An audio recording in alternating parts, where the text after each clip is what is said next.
Hey, if you're loving Creative Mind, check out some of our past episodes where we dive deep into topics like children's book illustration, video game design, filmmaking, and of course, the most important topic of all, how do you make a living as an artist? So please hit subscribe on whatever platform you're listening on so you never miss an episode. And check out the show notes for links to our Instagram, Facebook, and YouTube page for even more great content. Everybody's learning the same process. Everyone's learning the same things. It's your choice whether you want to become a sculptor or a designer. Someone will always be better. That happens in sports, that happens in a lot of professions. Yeah.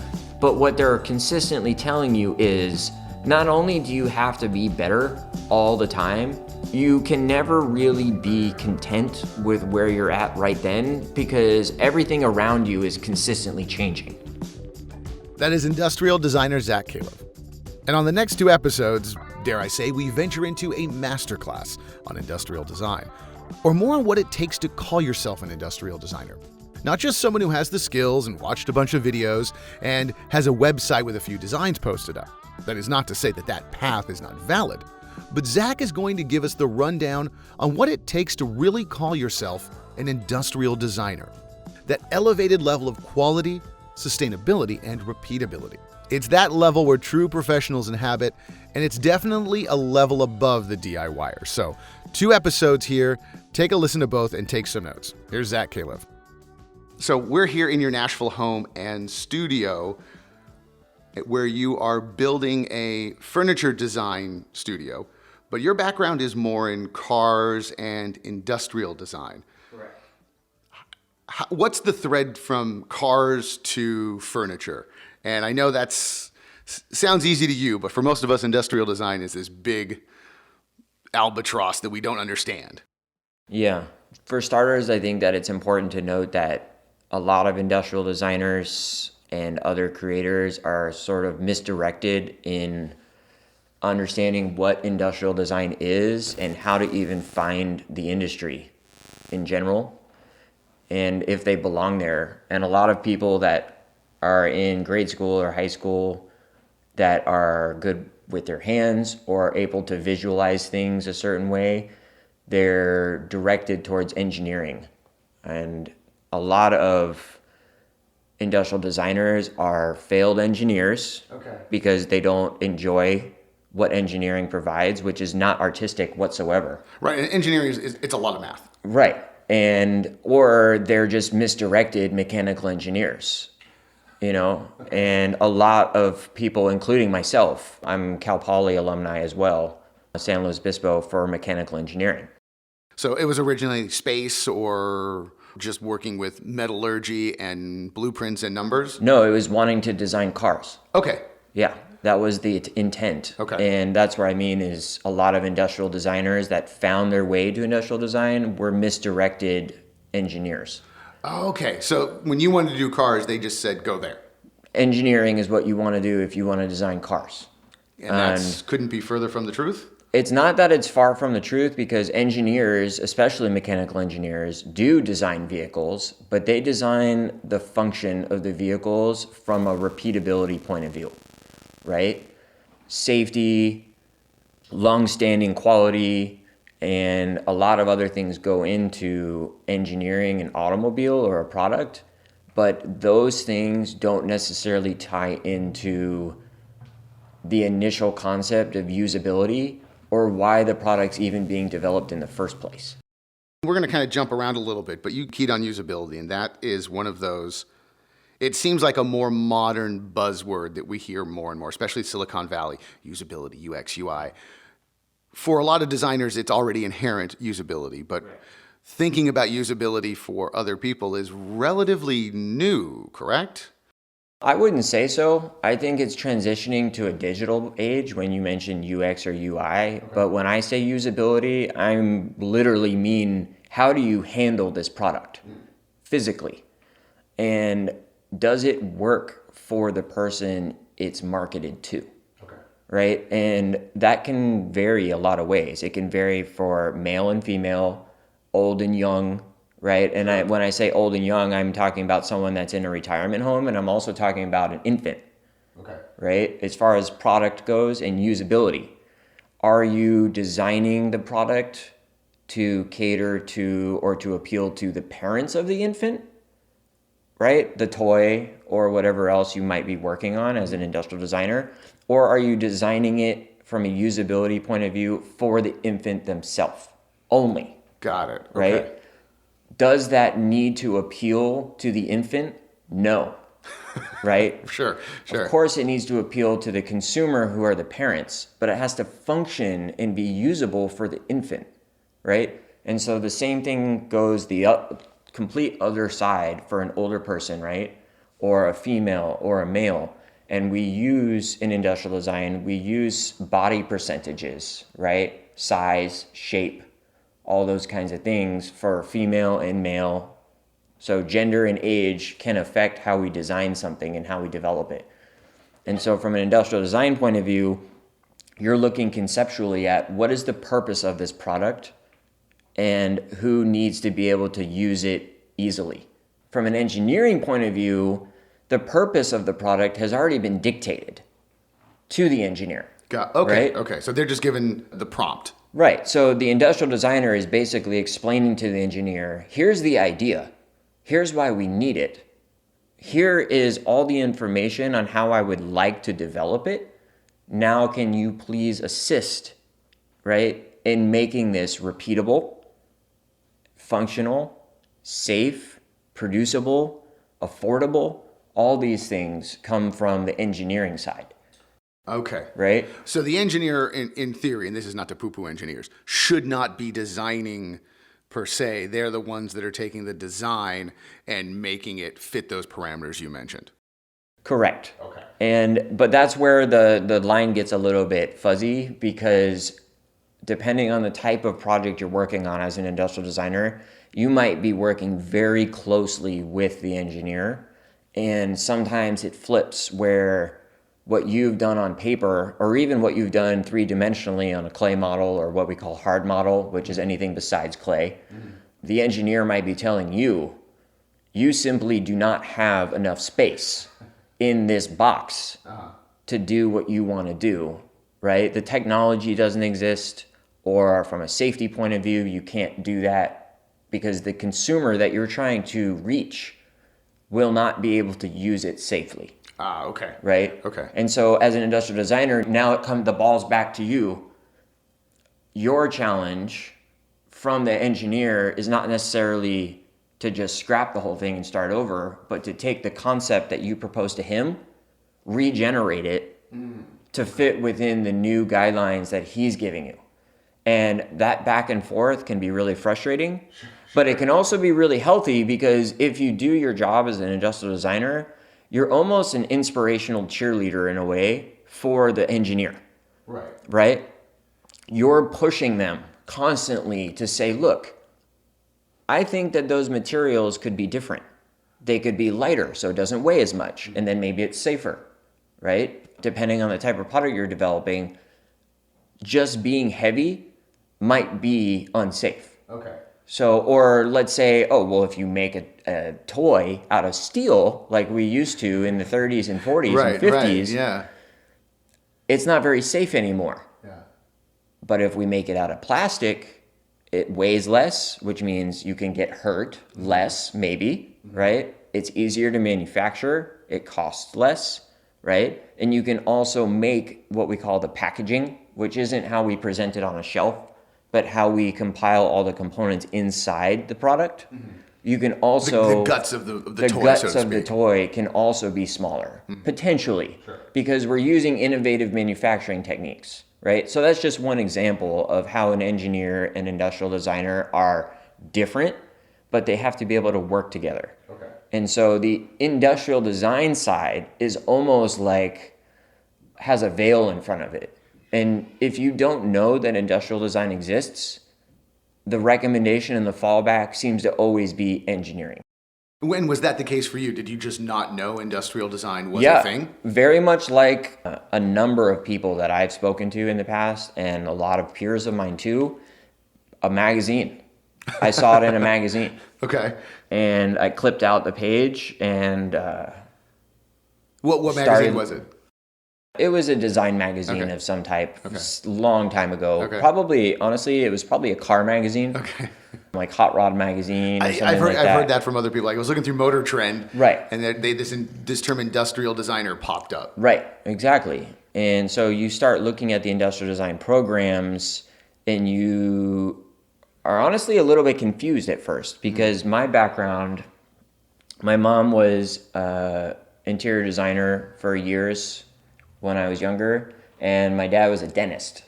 So my background was very hands-on, and I knew then and I know now that I can always visualize something in my head and I can translate that through my hands. That's a pretty rare skill. It's a rare skill, but that is what industrial design is. Okay. Whether you're doing it in 3D as a clay model or you're drawing it as a picture, you're still using your hands as a tool to communicate what's in your brain, right? And engineers can do that, but it's more literal, right? Because it's math. Sure. And from an industrial design point of view, when you're thinking about, I have all these ideas, I can translate them through my hands confidently. It's just, where do I do it? Yeah. How do I do it? You know what I mean? And the how isn't really like, how do I physically do what I know I can do with my hands? I mean, clay and sculpting and building things, a lot of people can do that. Mm-hmm. It's, how do I do it in the industry? Where is the industry? Mm-hmm. What is the industry? That's the how. And industrial design is that industry. Okay, so if somebody's just living in Play-Doh and living in clay and just the 5-year-old has got the world's greatest Lego project with no instructions, they're an industrial designer secretly in the wings waiting for them to be the next designer. Right, they could be for sure. And I think there's that finding that balance of not being jaded by realizing that the industrial design industry is a corporate industry. Yeah. More or less. Sure. Right? We're still making toothbrushes and, it's not all cars all the time. Right. And there's also larger companies that own smaller companies, subsidiary companies, right? So one large conglomerate owns several companies, whether it be multiple car companies that are offered in Europe as a brand name and in America as a brand name, or multiple products that are designed for a certain geographical location or even a culture. Yeah. Right? So they can own several companies or several businesses that market the same product to different cultures or different locations, and they vary it based on that. Sure, I lived overseas, and I remember seeing that with like washing machines, right, and things. There's like the buttons are in the different place, and sometimes they're making music, or the hot water kettle that is ubiquitous through Asia has no place in an American kitchen unless you went to Asia and drink a lot of tea now. Correct. You are right on the money with that. And so when you learn that, though, you start to realize that the creativity aspect slowly goes down, right? And so the conceptual idea that inspires you and inspires everybody is still what drives the corporate world. But once that conceptual idea is out there, now it's being made into realistic ideas. And a lot of people will say, well, it was in my brain and now it's in my hand, right? But what did you sacrifice from a conceptual point of view to what's in your hand? And that process can be really difficult to navigate as an industrial designer, because your dream world and the reality is you're going through financial officers, you're going through engineers, you're going through people that are looking at marketing graphs. And each time you're running into these different groups as an industrial designer, you're sacrificing something from your original design. Some gatekeeper or a long group of gatekeepers. Right. And you are sacrificing either a very small piece that's not necessarily driving your concept and you can be okay with it, or you might be sacrificing a very large piece. So that begs the question that I did not think about, but you're kind of bringing up then, why industrial design? What made this attractive so much to you to stay in? where you're putting your entire soul and creativity on the line, and then you knowing that it's going to be whittled away and chiseled away into something maybe completely different. Quite frankly, when you're in school, they don't talk about that. That's a reality. And as an instructor at the school for many years and visiting and coming back and being in the industry and working in different design studios and working with different cultures and different managers, if you will, that have philosophy on how a project should be run, you start to realize these things, and it becomes part of your education as it's working education. Okay. Right? You're learning on site. Right, because I mean, this is not a whole selling the academy or selling educate. Well, we are going to talk about selling education and that how important it is. That it seems like the school education is one thing, then the real education starts for quite a while before you're even up to par. Right, and a lot of professions are like that. It's not just industrial design where they like drop you and you have to learn. I mean, a lot of professions you're given pretty much the basics when you graduate from college, right? And you have that degree in your hand. You are pretty much holding that paper saying, okay, I've made it to the point where someone might give me the chance to learn more, right? I don't really have a lot to offer yet. Okay. Yeah. That is definitely one thing from industrial design that you need to realize early on. And that is something that I wish my instructors had put more emphasis on, which is it's important to know your craft. It's important to do your best to perfect your craft while you're here at school and absorb all the information that the people around you are giving you. But your craft is not the only thing. You can be the best sculptor in the whole world when you graduate from industrial design program, right? But what you don't know, unless someone has told you, is all the dynamics of working within these different companies, the culture of the people, right? The culture of sculptors, the culture of designers, how they mix with each other because they're from different parts of the world, right? It's not like you're graduating from a certain department and you're going over to one state in United States and you're working in that place and all you're going to interact with is people that have only ever lived in that area. You know what I mean? Yeah. It's not year 6, year 8, year 7. It's, I already know how to do that. We already speak the same Right. language. We've all been here. We all went to the same department. We all learned the same thing. And now I'm here to start producing for your company. And that is not going to happen. Couldn't be farther from the truth when you are moving from studio to studio. And really, the only consistency, and even that's kind of limited, are the materials that are available to you, right? Because even as a designer or a sculptor, right, design sculptor in an automotive field, the technology and the materials available to you are different for each company. Okay. Right? So some people just don't like clay, some people don't like styrofoam, or they love a particular... I mean, even to get really particular, even the clay itself might be developed specifically for that studio. Oh, wow. And the way that they like to construct their clay models. The royal they have decided this is our formula. Right, exactly. Okay. Yeah, custom made clay. And that sounds funny, but one surfacing style, right? And when I say surfacing, I'm talking about the actual outside exterior surfaces that you touch on a car when it's in production, right? So the complex surfacing that happens on an automobile is unique to that company. Oh, wow. Right?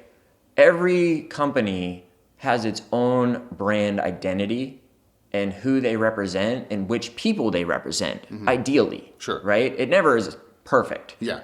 But you're always aiming for a group of people. Brands don't exist by accident. Right. And so culturally, each brand identifies with the surfacing that's on the vehicle. Oh, wow. You look at a Japanese car that's designed in a studio, run by a manager that came from Japan and runs a studio in the United States, specifically on the West Coast in California. That surfacing and that concept is going to be driven by Japanese culture. even though it's for the United States. When you look at a car company like GM, that car is being designed by people from around the world, but they're deciding right then, is this a car that's going to be marketed in Europe? Is this a car that's going to be marketed in the United States? What part of the United States? And all of those things, as an industrial designer, are going to contribute to what the vehicle literally looks like. Oh, wow. Right? And so each brand is identifying from a surfacing level. And so as a design sculptor or an industrial designer, that is the identity that you have to be able to tie into. Wow. I mean, we jumped so far out of left field from my understanding of this, but this is great. But let's go back a little bit, because what you're saying really sets up some of these other questions of, you decided to get into cars, and obviously you learned all of this right as you were going through. So you got into cars like, great, I'm going to make cars. You had one very clear notion of what that was before you signed up, and completely different now. Yes. When you decided to do cars, what was the goal? What were you thinking when you went to the academy? Was the choice to do cars? Academy was the choice. Okay. Yep. So when you decided to do cars, like, I'm going to make a car, was it as simple as that, or was it a little more specific? The simplicity of the decision was based on being able to use my hands to create something, right? And understanding that my hands are the tools that will translate what's in my brain to other people. And going through the process of understanding how to correctly translate those images on paper, and then translating the images on paper to 3D, that was the inspiration of designing a car for me. Okay. And understanding that when you look at something on paper, it's only been taken to a certain level conceptually. Was it the visual design for you, or was it the gearhead aspect? I know that's, with cars, there's two very different. There are, vibes. And I'm both. Okay. I have that's plenty. That's the engineer and the designer. Right, and I have plenty of interest in hot rods and race cars. Okay. In motorcycles. Basically anything with a motor and wheels does interest me. From a design point of view, though, it really was more about the surfacing. Really? And even today. Describe that more, because you talked about the servicing and how it's different, because I know industrial designers, I know automotive designers, and everyone we've talked to in the industrial design department, that sense of touch is so important. It's one of our 5 senses, so everybody thinks it's great. But for an industrial designer, that is like the holy grail. Mm-hmm. Describe surface. Explain it more than, is it just, hey, that feels neat? Or what's this almost worshipness like, or, right. godlike vision of surface? So within the industrial design group, transportation specifically, right, you do have a pretty clear split eventually within the program, and then as professional too. Mm-hmm. You have designers and you have sculptors. And it doesn't mean that a designer can't sculpt a 3D model in clay, and the other way around. It doesn't mean that a sculptor can't design something on paper. In fact, the best of the best can do both all the time. To me, that's the master of something. And so when you're talking about surface, someone that's a professional designer with an industrial design background, they've most likely made the choice earlier on to understand how surfaces intersect. And when I use the word complex surfacing, I'm not saying that they're difficult to make. Complex surfacing is when you have two surfaces that are not flat, okay, intersecting each other. Okay. Right? So if you like to imagine two spheres that intersect each other, where that intersection happens, we call a complex surface. Okay. Right? Because it's developing another surface that's not flat, right? And what does that intersection look like? On paper, you're still only imagining what that intersection looks like. Now, extrapolate those two spheres into an entire vehicle. Okay. Right? there are a lot of complex intersections. Sure. And again, I want to be clear, when you say complex, not from a difficult point of view. The execution can be difficult, but that's not the description of the word in this case. Complex meaning you have multiple surfaces, which none of them are flat. They're either convex or concaved, and they intersect each other in multiple areas. Okay. Right? So where you're taking the next step, and for me personally, is the challenge of what's on paper and what you imagine those intersections to look like and what you imagine those intersections to do and how they will perform, and then realizing them in 3 dimensions. Okay. So they're being dictated to you in theory, Right. on paper. Yeah, we can all draw circles, a whole bunch of circles. And, Right. And what you described, we could all sit down and draw without much more And you can even draw a likeness of a sphere on paper, and you can make it appear real, right? An artist can do that, an industrial designer can do that, a lot of people can do that. You can draw an image or do a computer generated image of a sphere on a flat surface, and it will appear to be a sphere. But what you can't do all the time is understand exactly what's going on from your brain to the paper when you have multiple surfaces like that coming together in one spot.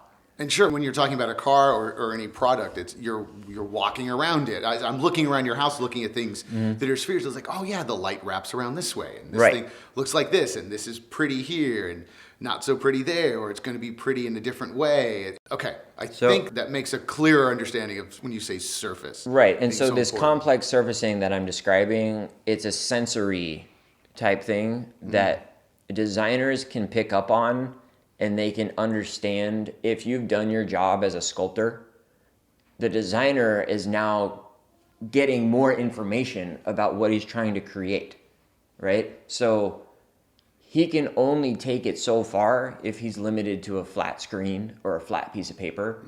And where the sculptor comes in, and this again is the dynamic of sculptor designer dynamic. Really, the sculptor is a designer and the designer is a sculptor in a lot of ways. They flip, right? Because the sculptor is inherently the designer, right? So the designer might be dictating the concept.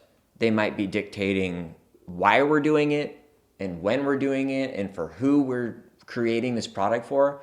But the fact of the matter is the design sculptor is responsible for successfully translating what's on paper or what's on the screen to something you can touch, right? Wow. So this design sculptor is really the Svengali of this whole idea then. It's only as good as that person's hands. Correct. Oh, wow. That is exactly right. Okay. Right? And so when I got into the industry, I had a confidence already knowing that I can take something that is on a piece of paper and I can make it in 3 dimensions the way that I imagine it, right?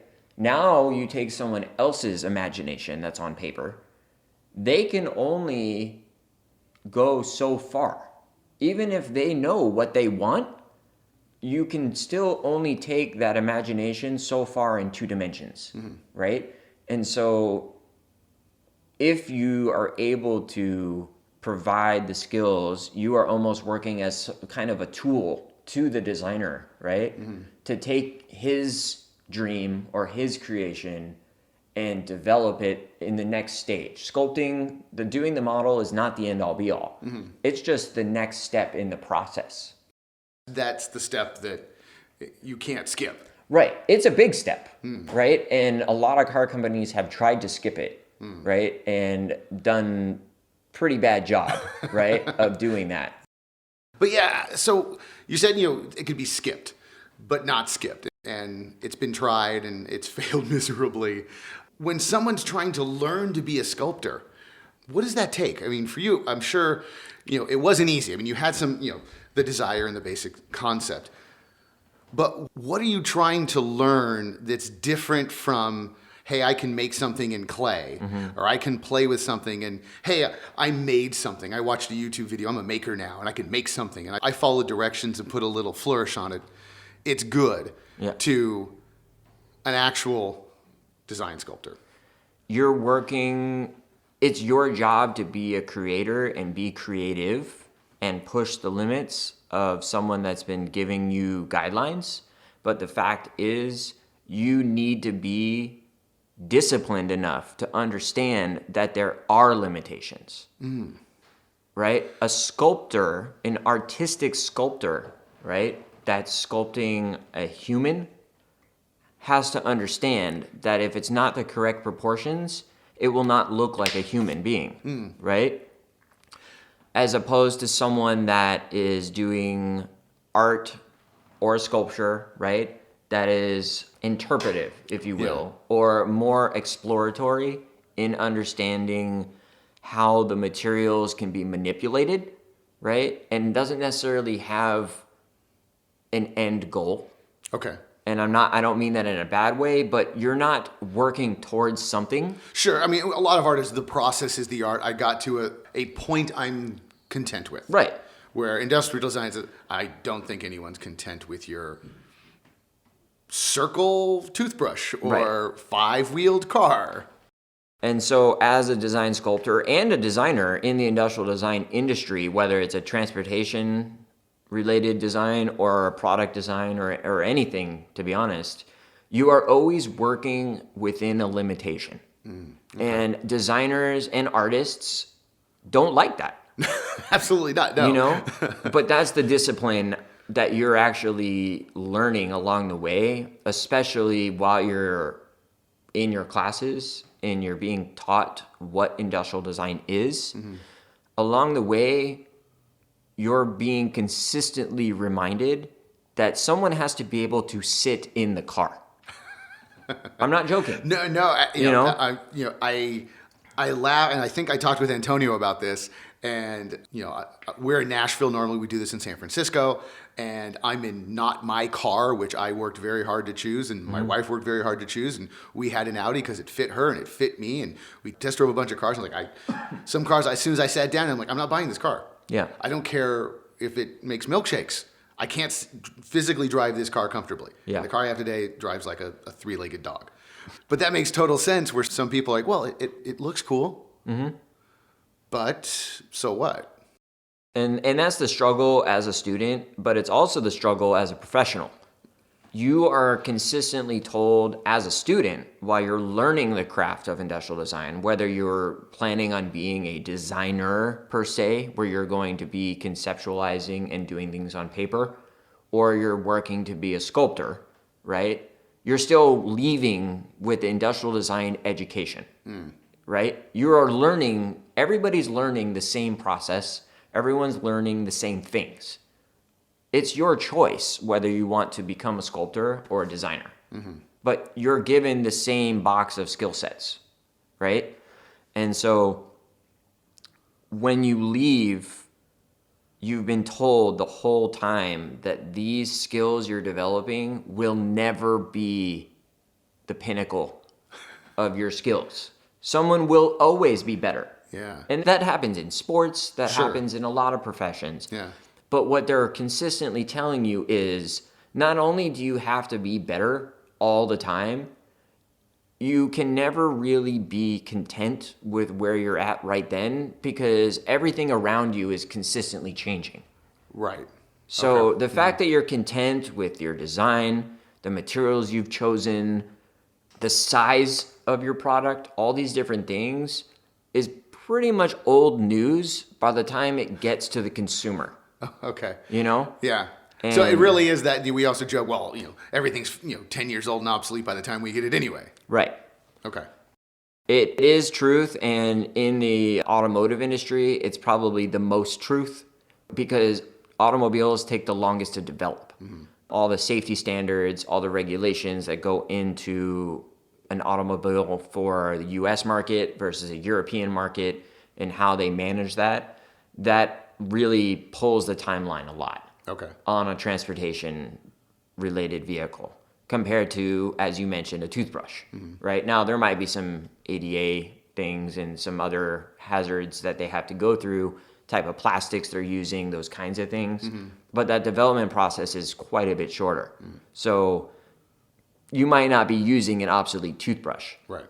But the reality is, in the automotive world, the surfacing that I was talking about earlier is typically already out of date in the design world by the time it gets to the consumer. Okay. Right? You know, some models that I worked on specifically that are on the road now were 3 and maybe even close to 4 years old. Oh, wow. From clay model to production.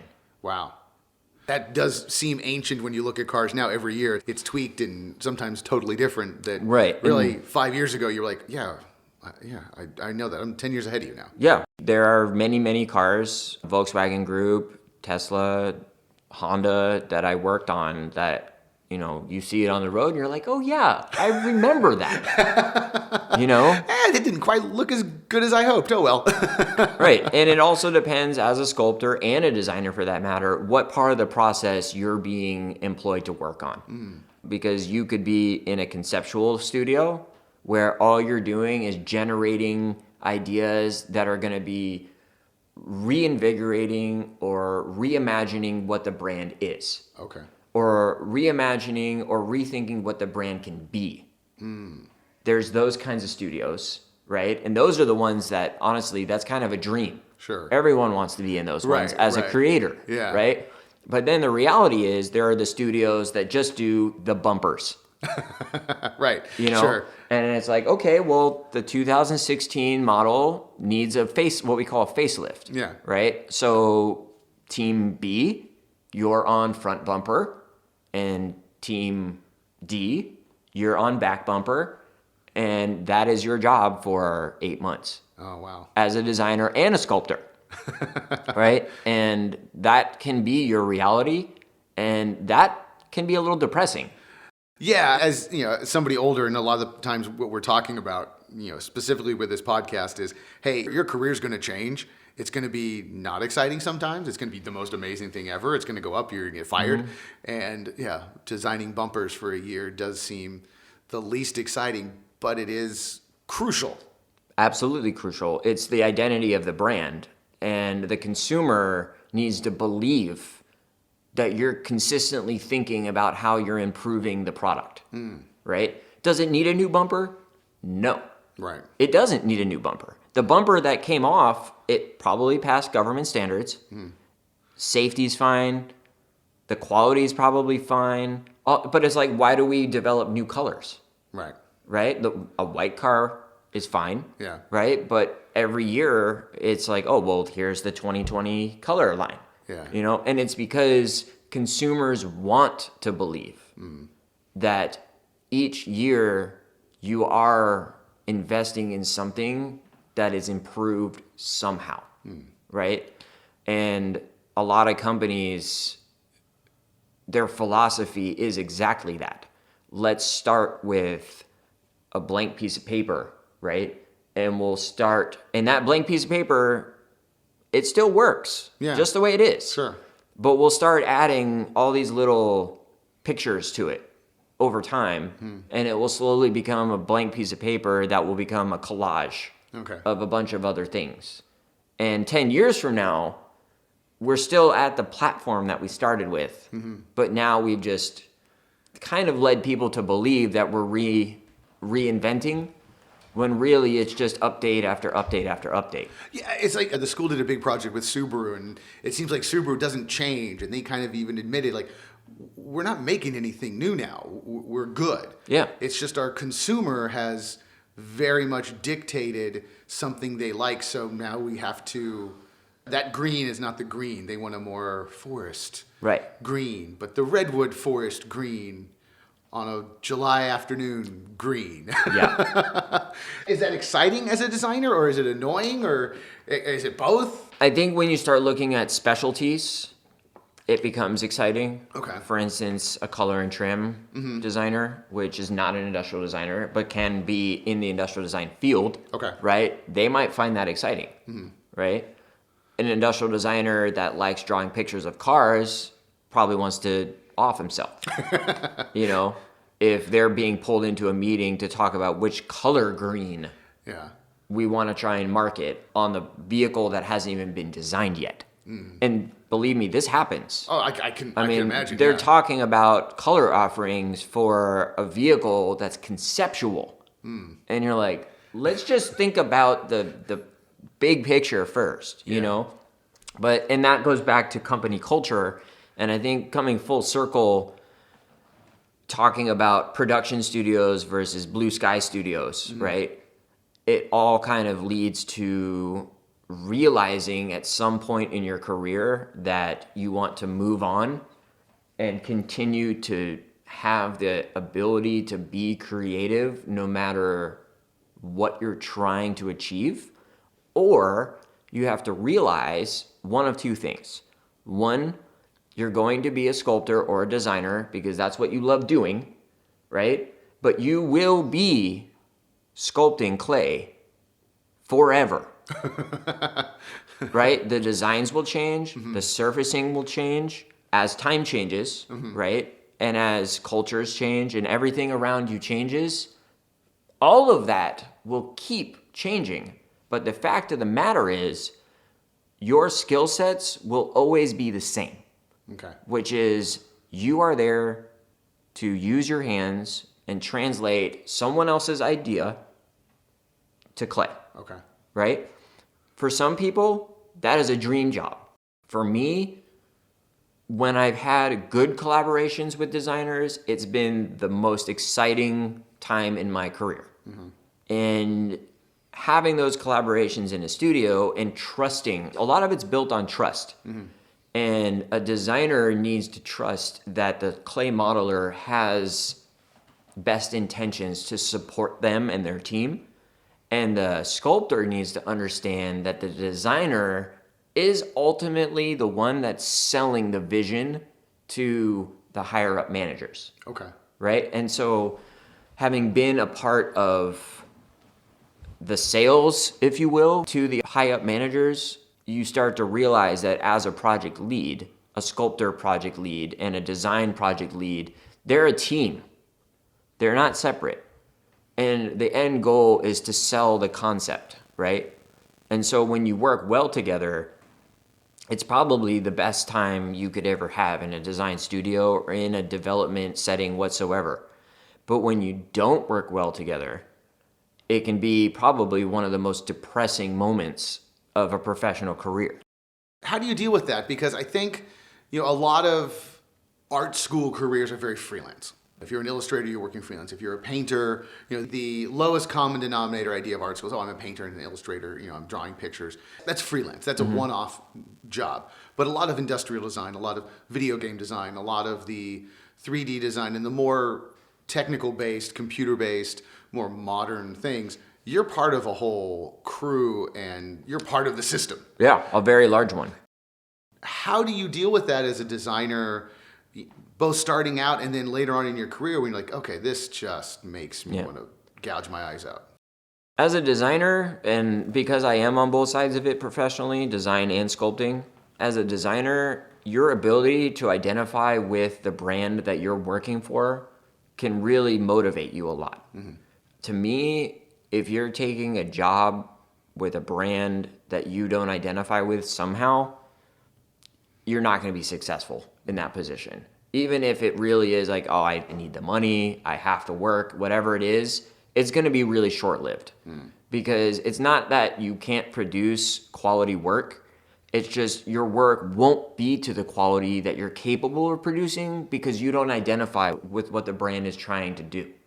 Whatever it may be, right? Whether it's in a medical group or toys or furniture or automobiles, if you don't somehow have a relationship with that brand, and it doesn't mean that you have to be able to afford to buy a Lamborghini to have a relationship with that brand, but understanding why the brand functions the way it does internally is going to lead to a successful job for you. Okay. Right? But if for some reason you're not able to do that, or you see conflicting notions a lot, whether it be internal processes, budgeting, decision-making processes on design or marketing, all of those things can really hinder your ability to do your best work.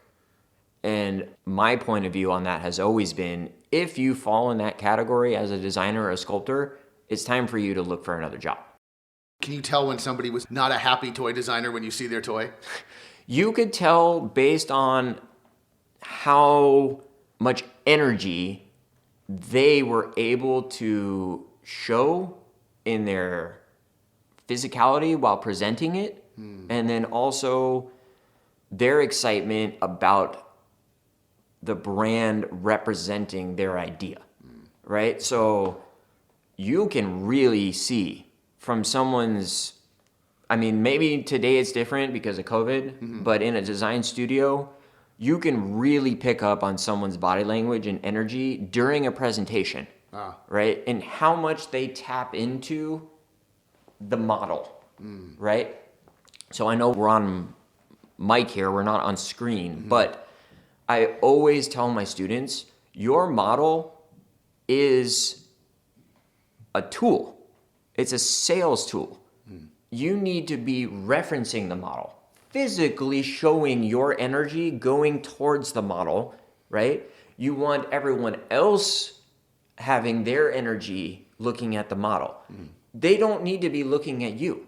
Right. You're not selling you. Yeah. Right? You're speaking. You need to speak clearly. You need to be able to identify your key points in your presentation clearly so that everyone understands what you're selling. But really, you want them focused on what you've developed, right? And so if you're not energetic or you're not confident in what you've developed or the brand itself, that shows through. Okay. And it shows through really clearly. Okay. I've been in that position myself. And it's always a hard decision. It's very easy for someone to say, well, if you don't like your job, quit. Right. Anybody can say that, right? Yeah, easy to say, sure.